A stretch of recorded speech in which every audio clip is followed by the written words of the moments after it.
Салам, менин жаш досум. Бүгүн биз кара өрдөк деген жомокту окуйлу. Илгери өткөн заманда бир кембагал кемпир чал болуптур. Алардын 3 баласы бар экен. Эң кичүүсүнүн аты кара өрдөк. Ал баатыр, ары билимдүү да болуптур. Күндөрдүн бир күнүндө кемпир чал дүйнөдөн өтөт. 3 баласы эмне кыларын билбей, эптеп жан сактоо үчүн иш издеп жолго чыгышат. Бир жерге келгенде жол 3 айрылат экен. Караса тактада жазуу бар экен. Окуп көрүшсө, эй 3 адам, үчөөң бир жүрсөңөр жолуңар болбойт деген сөздөр жазылыптыр. Ошентип 3 бир тууган 3 жакка кетип айрылышмак болду. Бири-бири менен кучакташып, ыйлап коштошушту. Кайда гана жүрүшпөсүн бири-бирин унутпаска сөз беришти. Ошентип үчөө 3 жолго түшүштү. Кара өрдөк келе жатып, алдынан бир ак үйдү көрдү. Ал үйгө кирсе, ай десе айдай, күн десе күндөй бир сулуу кыз отуруптур. Бирок кыздын оозу төөнөгүч менен төөнөлүү экен. Кара өрдөк төөнөгүчтү чыгарып салып, "Муну ким төөнөдү?" деп сурады. "Агам" деп жооп берди кыз. "Агаңдын тукуму курусун. Ал өзү кайда? Аңчылыкка кеткен." Экөө таанышып, тамактанышып, аркы беркини сүйлөшкөнчө кеч кирип калды. Кыздын агасы да айылына карай келе жатты. Үйүнө жакындаганда, каңкылдаган кара дөбөт өз башыңа көрүнсүн, шаңкылдаган кушумдун өз башыңа көрүнсүн. Кара өрдөк көргөндөй эмнеге чурулдайсыңар, деди. Бул үндү угуп кара өрдөк тышка чыкты. Аны көрөр менен тиги мергенче, "Мында эмнеге келдиң? Атышасыңбы, же алышасыңбы?" деди. "Атышуу чоң атамдын төрүндө калган. Алышса алышам", деди кара өрдөк. Ошентип экөө коюн колтук алышып 2 күн, 2 түн күрөштү. Акыры кара өрдөк кыздын агасын 7 катар асманды карай ыргытканда, ал 40 кулач учуп барып, кайра жерге түшпөй жарык дүйнө менен кош айтышты. Кара өрдөк кыздын үйүндө 3 күн эс алып жатты. Анан кызды алып жөнөмөк болгондо кыз мындай деди: "Сен мени ала албайсың. Анткени менин 2 агам бар, алардын да карындаштары бар. Сен ошолорду жеңип келмейинче күн көрө албайсың. Эжелеримдин көргөн күнү меникинен да жаман. Алар кайда турушат? Күн батышта бири-биринен 40 күнчөлүк алыс турушат", деди кыз көзүнө жаш алып. "Андай болсо мен аларды барып көрүп, көрүндүгүн берип келемен", деди да кара өрдөк жолго чыкты. Жолдо келе жатып бир боз үйдү көрдү. Үйгө кирип барса, бир кыз отурат. Оозу төөнөлгөн, бутунда кишени бар. Оозун бошотуп, бутунан кишенди чыгарып, "Бул кандайча отуруш?" деп сураса, кыз айтты: "Мен көргөн күндү сураба, агам, эл кыдырып кетесиң", деп бутума кишен салып, "Тамакты ичип коесуң", деп оозумду төөнөп кетти", деди. "Агаң кайда?" "Аңчылыкка кеткен". Кара өрдөк кыздын оозундагы төөнөгүчтү, бутундагы кишенди алып таштады. Кыз экөө тамактанды. Кеч кирди. Агасы аңчылыктан келди да, "Апылдаган ак иттин өз башына көрүнсүн, шаңкылдаган кушумдун өз башына көрүнсүн. Бул жерде кара өрдөк барбы дейм, баарыңар чуу түшүп калдыңар", дейт. Муну кара өрдөк угуп сыртка чыкты. Кыздын агасы минтти. "Атышасыңбы, же алышасыңбы?" "Атышмак чоң атам менен кеткен. Алышмакка даярмын", деди кара өрдөк. Ошентип экөө 3 күн 3 түн күрөштү. Акыры кара өрдөк аны өлтүрдү. Кара өрдөк бул үйдө да 3 күн эс алды, тыныкты. Ошондо кыз мындай деди: "Менин дагы бир агам бар. Ошол агамды жеңсеңиз ишке жарайсыз. Андагы эжемдин көргөн күнү меникинен да жаман. Ал кайда турат? Ал күн батышта, мындан 40 күнчөлүк алыс. Мындан бир аз жол жүргөндө, алдыңдан аңчылык кылып жүргөн агам жолугат. Тоодой болгон тайганы бар. Ал озунуп сага кол салат. Аны жеңбесең өзүң өлөсүң. Агамда баатыр жигит. Анын бир адети бар. Бир уктаса 7 күн уктайт. Ошого туш келсең жакшы болор эле". Кара өрдөк кыздын агасынын зоот шайманын кийип, атын минип, жолго чыгат. Жолдо келе жатканда мергенчинин тоодой тайганы алдынан чыгып, кара өрдөк кийген кийимде атты таанып жыттагылайт. Ошол учурда кара өрдөк анын башын кыя чабат.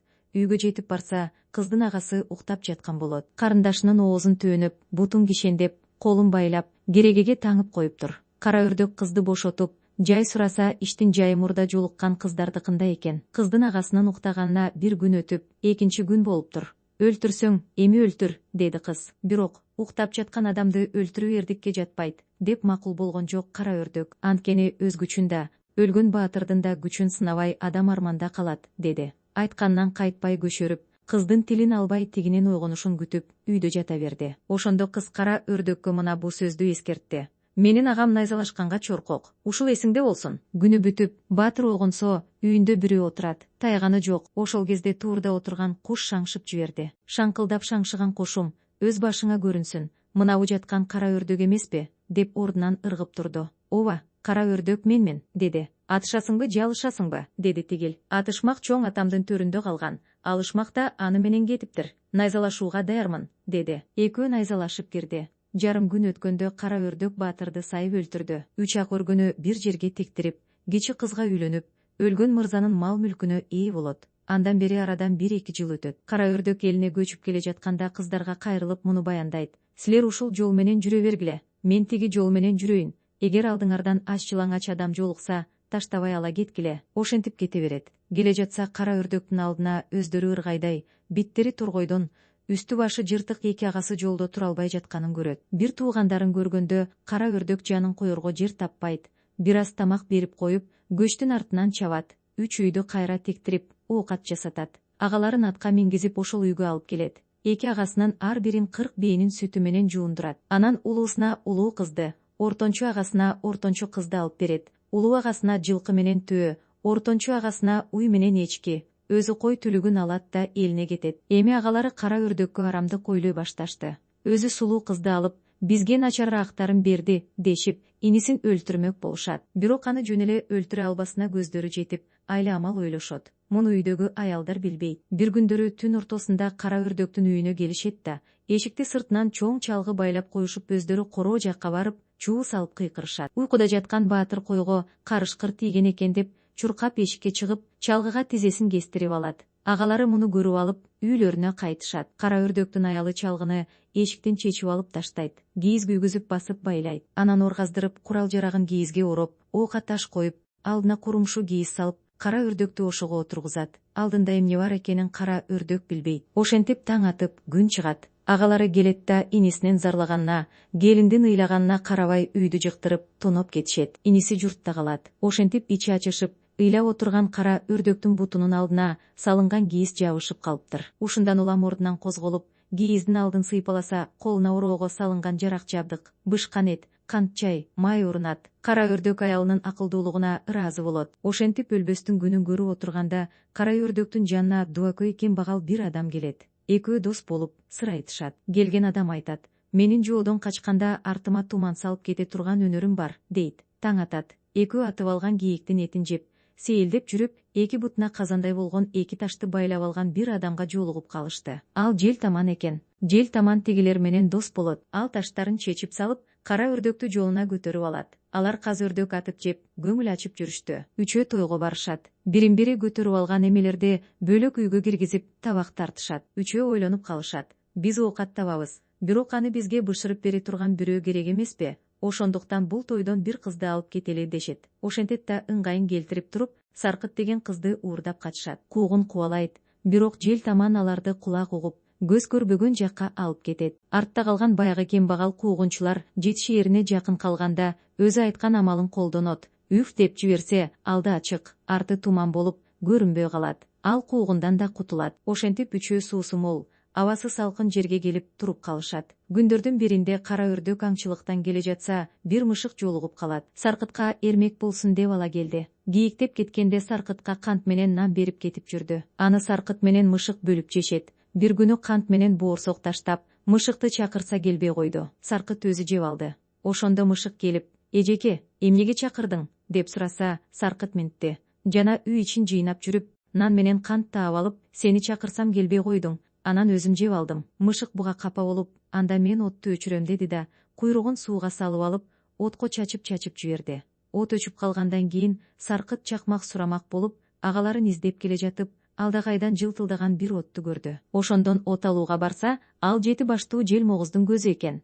Кызым, кайдан жүрөсүң? Деди кемпир. Энеке, от алууга келдим эле, деди кыз. Бармагыңдан бир сордурсаң от берем, болбосо от жок. Ага болбосоң өзүңдү да жутуп коем, деди кемпир. Саркыт аябай коркуп кетти. Болуптур, сиз айткандай болсун, деди да бармагын соргузду. Кемпир бармакты соргондо кыздын өңү кубарып кетти. Кемпир кыздын этегине туз менен гүл түйүп берип: үйүңө жеткенче бадал бол, от бол деп бар, артыңа караба. Кара Үрдөккө айтпасаң от болот, муну айтып койсоң сени жутам, деди. Кыз кемпирдин сөзүн кайталап келе берди эле, жолдун эки жагы чычкан мурду өтө алгыс шибей бадал, гүлү от болуптур. Отту жагып коюп, кыз капаланып отурганда агалары келишти.